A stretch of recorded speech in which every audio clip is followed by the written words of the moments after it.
PIA की flight 661 Chitral से इस्लामाबाद की एक शेड्यूल्ड डोमेस्टिक फ्लाइट थी जिसे सिर्फ 1 घंटे का डिस्टेंस तय करते हुए इस्लामाबाद पहुंचना था।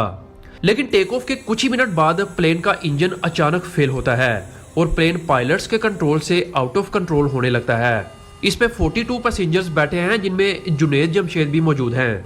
देखते ही देखते प्लेन हवेलिया के करीब एक पहाड़ से टकराकर तबाह हो जाता है और सभी पैसेंजर्स और क्रू समेत 47 लोग मारे जाते हैं।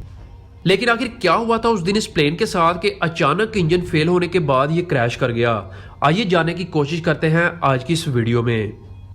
7 दिसंबर 2016 शाम के 3:30 पर पीआईए फ्लाइट 661 चित्राल एयरपोर्ट से इस्लामाबाद के लिए टेक ऑफ करती है।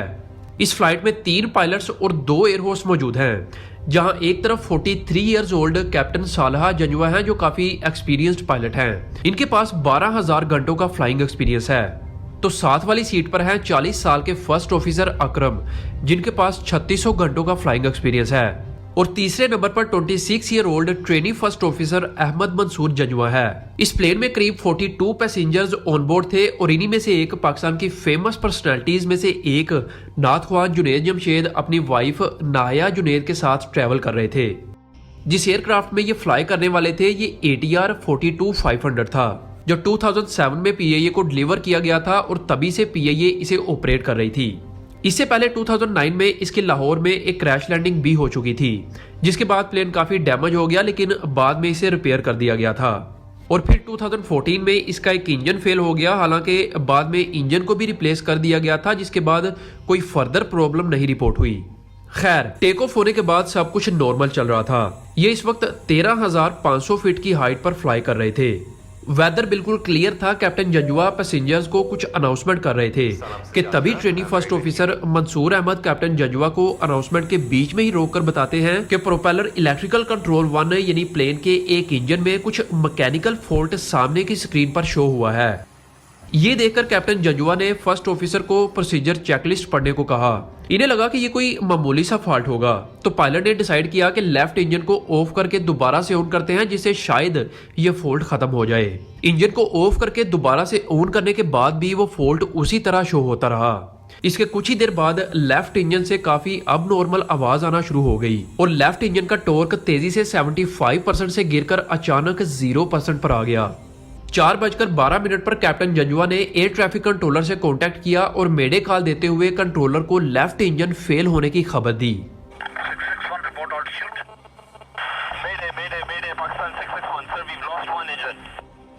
अभी तक भी सिचुएशन पायलट्स के कंट्रोल में थी। असल में ATR एयरक्राफ्ट को इस तरह से डिजाइन किया गया है कि अगर इस प्लेन का एक इंजन फेल भी हो जाए तो ये अपने सिंगल इंजन की मदद से फ्लाई करता रहता है। यही नहीं, अगर इसके दोनों इंजन पूरी तरह से फेल भी हो जाए तब भी ये ग्लाइड करके किसी न किसी एयरपोर्ट पर लैंड कर सकता है। लेकिन इसके राइट इंजन की स्पीड नॉर्मल से बहुत ज्यादा थी जिसकी वजह से लेफ्ट साइड की तरफ ड्रैग जनरेट होने लगा। अब नॉर्मली एक इंजन फेल होने के बाद कुछ हद तक ड्रैग तो होता है, लेकिन इस केस में ये ड्रैग नॉर्मल से 3 गुना ज्यादा था जिसकी वजह से प्लेन तेजी से लेफ्ट की तरफ झुकना शुरू हो गया। कैप्टन जंजुआ और फर्स्ट ऑफिसर अकरम अपनी पूरी ताकत के साथ रडर और एलरोन को राइट की तरफ मोड़ने की कोशिश करते हैं। काफी फोर्स लगाने के बाद भी प्लेन ने लेफ्ट की तरफ मुड़ना जारी रखा। प्लेन के इस अनयूजुअल बिहेवियर को पायलट्स बिल्कुल भी नहीं समझ पा रहे थे। अब तक इन्हें समझ आ चुका था कि ये किसी भी सूरत इस्लामाबाद नहीं पहुंच सकते। इन्हें कहीं आसपास किसी एयरपोर्ट पर इमरजेंसी लैंडिंग करनी होगी। ड्रैग फोर्स की वजह से प्लेन की हाइट आहिस्ता आहिस्ता कम होती जा रही थी। Training first officer Mansoor Ahmed नीचे पहाड़ियों को देखकर कैप्टन जंजुआ से कहता है कि सर, हमें कम से कम 5,200 फीट की हाइट को बरकरार रखना होगा क्योंकि नीचे ऊंचे ऊंचे पहाड़ हैं। कैप्टन जंजुआ अल्टीट्यूड को मेंटेन रखने की कोशिश करते हैं और साथ ही वो इस्लामाबाद एयर ट्रैफिक कंट्रोलर को फाइनल मेडे कॉल डिक्लेयर कर देते हैं।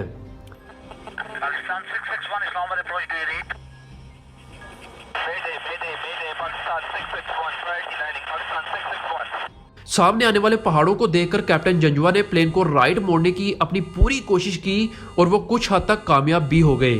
प्लेन कुछ हद तक राइट की तरफ मुड़ गया लेकिन प्लेन की स्पीड आहिस्ता आहिस्ता कम होती जा रही थी जिसकी वजह से कॉकपिट के अंदर स्टॉल वार्निंग बजने लगी। कुछ ही सेकंड बाद प्लेन दोबारा से लेफ्ट की तरफ मुड़ना शुरू हो गया। इस वक्त प्लेन की स्पीड 290 किलोमीटर पर आवर के आसपास थी और ये पहाड़ों से सिर्फ चंद हजार फीट के फासले पर थे। कैप्टन जंजुआ ने अपनी पूरी कोशिश की कि प्लेन किसी तरह लेफ्ट की बजाय राइट की तरफ आ जाए जिससे प्लेन लेवल हो सके, लेकिन हर गुजरते सेकंड प्लेन बेकाबू होता चला गया। प्लेन में train avoidance and warning system का अलार्म भी बजने लगा और प्लेन की स्पीड खतरनाक हद तक कम हो गई। स्टैंड बाय पाकिस्तान 661 ये वो आखिरी अल्फाज थे जो उस प्लेन से कहे गए।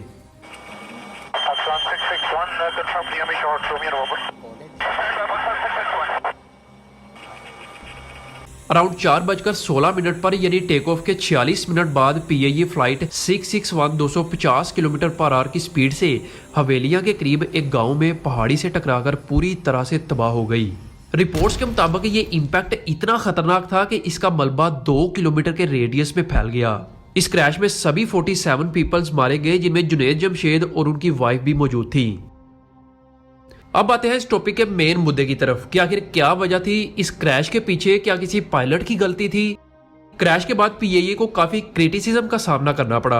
ATR 42 के फर्स्ट ऑफिसर अकरम की मदर ने कहा कि अकरम इनसे अक्सर इस बात का तज़किरा करते थे कि PIA के प्लेन उड़ने के काबिल नहीं है और इन्हें खतरनाक रास्तों पर उड़ने की परमिशन नहीं देनी चाहिए। 12 दिसंबर 2016 को इन्वेस्टिगेशन टीम के 9 मेंबर्स ने मलबे की जांच के लिए क्रैश साइट का विजिट किया और फ्लाइट रिकॉर्डर को रिकवर करके डिकोड के लिए फ्रांस भेज दिया गया। इसके तकरीबन 4 सालों के बाद एयरक्राफ्ट एक्सीडेंट इन्वेस्टिगेशन बोर्ड ने PIA फ्लाइट 661 की रिपोर्ट जारी की, जिसमें पता चला कि इस एक्सीडेंट के पीछे पायलट की नहीं बल्कि PIA की इंजीनियरिंग और मेंटेनेंस डिपार्टमेंट की गलती थी। असल में ये एक्सीडेंट प्लेन के लेफ्ट इंजन के प्रोपेलर ब्लेड यानी पंख में क्रैक्स की वजह से हुआ था। एयरक्राफ्ट इंजन बनाने वाली कंपनी प्रैट एंड विटनी ने 2007 में ही सभी ATR इंजन्स के टरबाइन में इस प्रॉब्लम को नोटिस कर लिया था। जब भी टरबाइन 10,000 घंटों की लाइफ स्पैन को क्रॉस करता तो इसके ब्लेड में क्रैक्स पड़ने लगते। इसके बाद कंपनी ने 2015 में एक सर्विस बुलेटिन जारी किया जिसमें इन्होंने कहा कि सभी ATR एयरक्राफ्ट के टरबाइन ब्लेड्स बहुत ज्यादा मजबूत नहीं हैं और इन्हें जितनी जल्दी हो सके चेंज किया जाए। PIA ने कंफर्म किया कि वो इस सर्विस बुलेटिन के बारे में जानते थे, लेकिन इसके बावजूद भी इन्होंने प्लेन के ब्लेड्स चेंज नहीं किए। क्रैश से तकरीबन 93 घंटे पहले इस प्लेन को PIA के मेंटेनेंस फैसिलिटी में लाया गया। इन्वेस्टिगेटर्स के मुताबिक PIA का डिपार्टमेंट ये बात अच्छी तरह से जानता था कि ये टरबाइन ब्लेड्स 10,000 घंटों का लाइफ स्पैन क्रॉस कर चुके हैं, लेकिन इसके बावजूद भी PIA ने इन्हें नए ब्लेड से रिप्लेस नहीं किया और प्लेन को फ्रैक्चर ब्लेड के साथ ही दोबारा से सर्विस में भेज दिया गया, जिसकी वजह से ये क्रैश हुआ।